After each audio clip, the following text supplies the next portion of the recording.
On va voir justement en course, on voulait faire un point avec vous, peut-être tirer un premier petit bilan parce que les forces ukrainiennes, donc on le rappelle, ont pénétré sur le territoire russe via cette région de Koursk. Donc c'est une opération qui a commencé il y a presque 3 semaines maintenant. Selon l'ISW, vous le savez, le fameux institut pour la guerre, les forces ukrainiennes continuent de progresser ici, même si c'est une progression très lente. Quel est le bilan donc après 18 jours de combat? Le général Bernard Norlin, normalement, est en direct avec nous, j'espère que c'est le cas. Oui, bonjour général. Ancien commandant de la force aérienne de combat, vous êtes également président d'initiative pour le désarmement nucléaire et ancien directeur de l'IHEDN. Bilan après 18 jours de combat, selon vous, des forces ukrainiennes à Koursk, dans la région de Koursk? Oui, ben écoutez, jusqu'à maintenant, les Ukrainiens ont fait sans faute, hein, puisqu'ils ont très bien joué sur ce pourquoi ils sont très bons, c'est-à-dire la surprise, la mobilité, l'innovation, etc. Bon, alors évidemment, maintenant, il se trouve un point clé, c'est-à-dire comment durer. Est-ce qu'il faut durer et comment durer? Alors la première question, c'est qu'au fur et à mesure que leur offensive a augmenté, ils se heurtent de plus en plus à une résistance russe. Et voilà, donc la première question, c'est est-ce que leur progression qui se ralentit maintenant va s'arrêter, va s'enliser, ou au contraire, ils vont pouvoir poursuivre leur offensive. Pour eux, l'avantage qu'ils ont et qu'ils doivent conserver, c'est leur capacité à surprendre et à attaquer l'ennemi dans des endroits où il ne s'y attend pas, surtout à l'empêcher de s'organiser, à le désorienter. C'est ça le grand avantage. Et maintenant, on voit bien que les Russes, quand même, ont déplacé de nombreuses unités pour essayer de contrer cette offensive ukrainienne, et que donc le problème des Ukrainiens, c'est que bien sûr, ils vont se heurter maintenant à une résistance, logiquement, de plus en plus grande. Alors maintenant, est-ce qu'il faut qu'ils continuent? Normalement, ce genre d'opération n'est pas destiné à être permanente.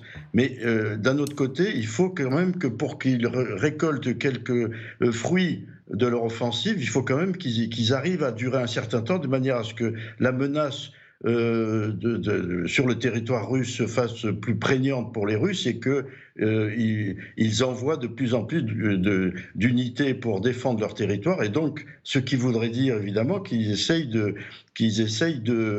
dégarnir un peu le front du Donbass et de soulager la pression russe sur l'Ukraine. Alors c'est justement, visiblement, pardon je vous coupe général, visiblement c'est sur quoi tablait l'armée ukrainienne. Elle espérait effectivement que la Russie déplace ses troupes de Pokrovsk, donc là on est dans le Donetsk, et là c'est là où ça devient compliqué pour l'Ukraine sur le front Est, pour défendre la région de Koursk, donc un mouvement de troupes russes pour pouvoir aller défendre cette région russe. Sauf que ça n'a pas été le cas. Regardez ce que dit un soldat ukrainien, un vie économiste, les Russes l'ont compris, donc cette tentative de diversion ukrainienne, et ne mordent pas à l'hameçon. C'était ça le but premier des Ukrainiens, selon vous? C'était justement pouvoir un peu soulager le front du Donbass en faisant en sorte que davantage de soldats russes soient envoyés vers Koursk? Écoutez, probablement c'était un début, mais vous savez, dans ce type d'opération, l'objectif, il ne faut pas avoir vraiment de but, il faut saisir l'opportunité. Là, ils ont compris qu'il y avait un point faible dans la défense russe de leur territoire, et ils utilisent ce point faible, comme disent les Chinois, ils utilisent une situation qui leur est favorable. Donc le but, évidemment, c'était aussi implicitement d'attirer des troupes russes qui sont actuellement au Donbass pour soulager cette pression. Mais voilà, donc je crois qu'il ne faut pas raisonner trop en termes de but, d'objectifs très clairs. Là, ils ont saisi une opportunité, ils utilisent cette opportunité, et ils l'utiliseront tant qu'ils peuvent en tirer un profit. Alors vous me direz que pour l'instant, le profit peut-être espéré n'est pas là encore, mais justement c'est leur question, il faut qu'ils tiennent encore, il faut qu'ils soient encore plus menaçants, et surtout qu'ils essayent de trouver des points faibles dans ce dispositif dans l'oblast de Koursk. Vous savez, à un moment on a parlé du chaudron, c'est-à-dire de leur capacité en coupant les ponts sur la rivière Seym, leur capacité à encercler un certain nombre de troupes russes. Voilà, c'est ce genre d'initiatives qu'ils doivent avoir et qui, je pense qu'ils essayent de saisir pour essayer de faire basculer. Là, ils sont à un moment où l'opération n'a pas encore basculé dans un sens qui leur est favorable. Ça peut tourner mal comme ça peut tourner très bien. Donc, c'est un point un peu difficile pour eux. Exactement. Là pour l'instant, c'est dans l'expectative. Aurélien Duchesne, est-ce qu'ils ont les moyens de tenir leur position, les Ukrainiens, même si on a bien compris avec le général que le but, c'était pas de s'installer dans cette région de Koursk. Ils se sont donné les moyens de tenir à 2 égards. Le fait d'avoir, par exemple, détruit 3 ponts et même désormais d'avoir détruit, au moyen de munitions cluster américaines, des barges de débarquement et des ponts flottants russes, ça va continuer de couper les éléments russes qui restent. On parle de 10 000 hommes, par exemple, côté de Koursk, qui vont être isolés de tout ravitaillement. Donc les Ukrainiens, premièrement, se donnent les moyens de tenir.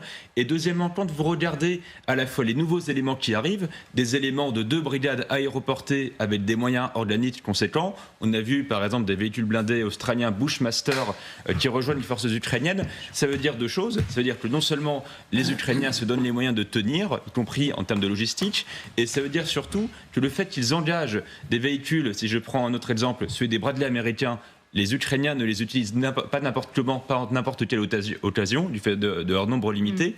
Le fait qu'ils engagent de tels moyens prouve là encore qu'on n'est pas du tout dans une affaire de 3 semaines, mais sans doute de beaucoup plus. Donc ce n'est pas un coup d'épée dans l'eau, ce n'est pas un coup d'éclat. Alors j'entends Aline là tout de suite qui dit non, qui est très ferme. Oui, parce que sur la question par exemple de potentiel objectif, un des potentiels objectifs aurait été de décharger la ligne de front à l'Est. On oublie aussi que l'Ukraine dit très clairement qu'elle va défendre, sauver ses vies, sauver ses villes, notamment Kharkiv est soumis sous le feu depuis le début de l'été. Je crois qu'on a parlé, depuis ça a été dépassé, au tout début de l'opération de l'offensive de Koursk, de 2000 frappes depuis le début de l'été, par exemple sur l'oblast de Soumy. Ce qu'on constate, c'est que les troupes qui arrivent russes, qui arrivent en renfort pour essayer de contrecarrer dans l'oblast de Koursk, ces troupes viennent de Kharkiv et de Zaporijjia. Ce qu'on constate à Kharkiv et à Soumy, c'est une réduction de l'intensité des frappes, c'est-à-dire une meilleure protection des villes, ça sauve des vies. Les Ukrainiens ont expliqué aussi qu'ils...